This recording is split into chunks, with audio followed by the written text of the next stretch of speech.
आज Jammu Kashmir teachers joint action committee की तरफ से मासिक बैठक का आयोजन किया गया है, जिसमें 11 के 11 जोन्स के हमारे लीडर्स और टीचर्स ने पार्टिसिपेट किया है। अलग अलग विषयों पे यहाँ चर्चा हुई है।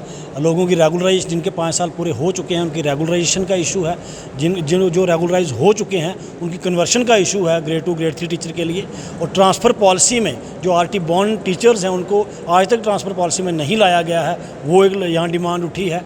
मिड डे मील के मसले में भी यहाँ पे बड़े सारे लोगों का ये कहना है कि बहुत ड्यूज़ जो लोग हैं, इन लैक्स जो है वो लोगों के ड्यूज़ जो है वो पेंडिंग हैं, जो लोगों को नहीं मिले हैं। तो आज आपके माध्यम से मैं डायरेक्टर साहब से गुजारिश करना चाहता हूं, क्योंकि मॉडल कोड ऑफ कंडक्ट की वजह से वो ऑर्डर्स इशू नहीं हो सकते थे, लेकिन अब मॉडल कोड ऑफ कंडक्ट जो है वो भी 4 जून को ख़त्म होने वाला है। लिहाजा रेगुलराइजेशन और कन्वर्शन का काम जो है वो हो, जैसे ही मॉडल कोड ऑफ कंडक्ट हटे उन लोगों के ऑर्डर्स हो जाएँ, ताकि उनको भी सैलरी जो है वो रेगुलरली और जितनी उनकी बनती है पूरी उनको मिले। ट्रांसफ़र पॉलिसी को लेकर हम एडमिनिस्ट्रेटिव सेक्रेटरी साहब से ये गुजारिश करना चाहते हैं कि 20-20, 22-22, 23-23 सालों से लोग एक ही स्कूल में काम कर रहे हैं। हम चाहते हैं, हमारी डिमांड है, मांग है और आपसे रिक्वेस्ट है कि RT बॉन्ड टीचर्स को भी ट्रांसफ़र पॉलिसी के दायरे में लाया जाए। और तीसरा जो मिड डे मील का इशू है, इसमें भी हम एडमिनिस्ट्रेटिव सेक्रेटरी साहब का पर्सनल इंटरवेंशन चाहेंगे, क्योंकि लोगों की जो लाइबिलिटी है बहुत पुरानी और इन लैक्स, जैसे मैंने कहा कि वो क्लियर की जाए और आगे के लिए मिड डे मील स्कूलों में चलाने के लिए एडवांस जो है वो स्कूलों में पैसे दिए जाएं, ताकि अच्छे से मिड डे मील चल सके।